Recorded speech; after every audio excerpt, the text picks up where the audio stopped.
Hello, how are you all? Today I would like to talk to you a little bit about this router. Okay, kid, who is it?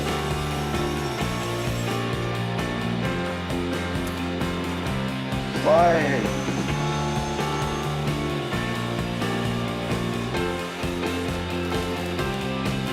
I'm going to leave all the technical data of the Utopia there on the screen so as not to make it too long. So we're going to focus on it a little more.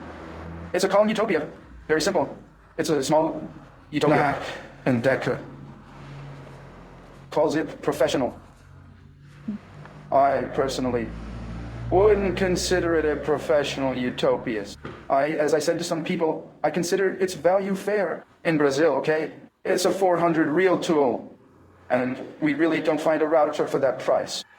Even for some details that it adds, such as speed control. Something that, for example, the Makita's advanced is. It doesn't have, which is the speed control.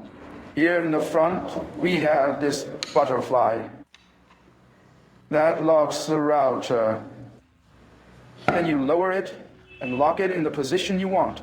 However, this is a fragile part. If you tighten it a little too much, it breaks. I know some cases of this part breaking. Here we have an outlet for you to connect the vacuum cleaner.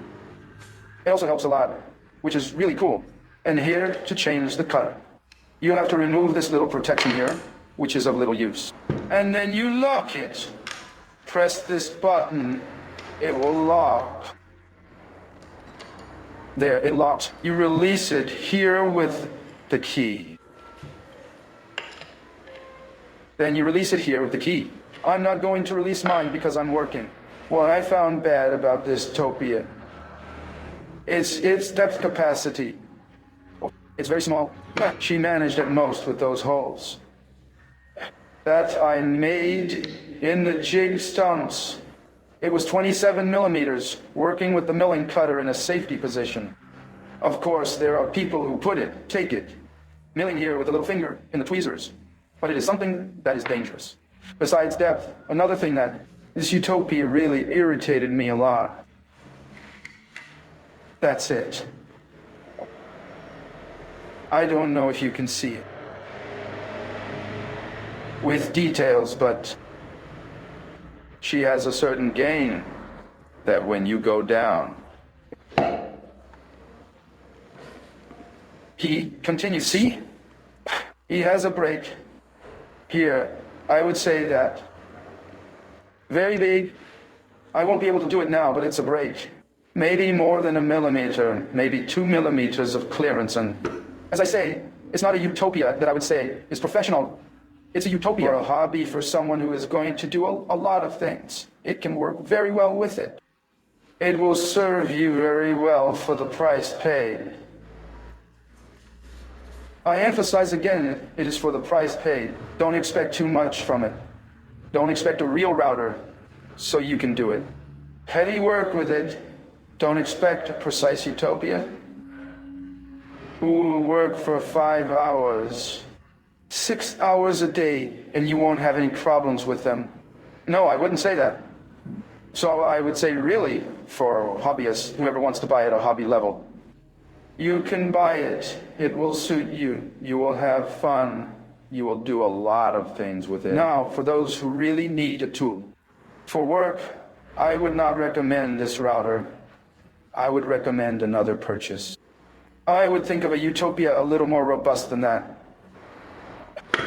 Speed control. It only works from 3 onwards. Don't expect anything from the 1. I'll even call you here, to be able to hear her departure in the world. Come on, even holding it here in your hand. Come on, 1 at speed. Speed, bona.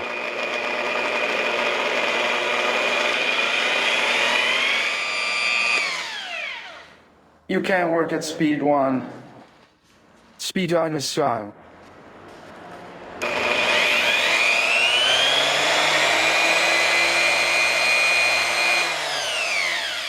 Almost impractical. Impractical. Speed tray onwards is when you can.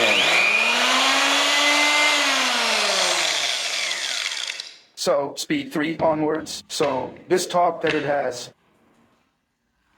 6 speeds. I'm sorry, but it's a myth. This control is not electronic, it's electric. So what happens?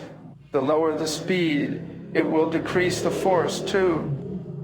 It doesn't just decrease the speed, it decreases the power, the force. So guys, I think that's it. I'll put more details in text for you later. So let me get on with my work. I hope this brief comment is of some use to you, okay? That it helps you in a possible decision. A hug to everyone, and until the next video.